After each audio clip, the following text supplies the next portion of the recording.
को कॉलेज का हमारा ग्रुप था, ग्रुप में गर्ल्स भी थे बॉयज़ भी थे, तो ऐसे ही मेरे भी एक फ्रेंड बन गया था फिर। तो वो मेरा फ्रेंड बहुत अच्छा था, काफ़ी रिच फैमिली से बिलोंग करता था।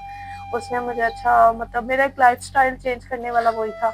मैं फिर 5 माह तक उस घर में रही, मतलब उसके साथ रिलेशनशिप में रही, लेकिन उसने अभी तक मेरे साथ निकाह नहीं किया। जब मैं निकाह का कहती थी तो लड़ाई कर लेता था, तो उसने मुझे अपने चक्करों में लेके आया और मेरे साथ निकाह भी नहीं किया और मेरे साथ मुझे यूज़ भी करके छोड़ गया और रेंट के घर पे छोड़ के गया। ना मतलब मेरा पीछे ना कुछ आगे, ना अब घर भी नहीं आता।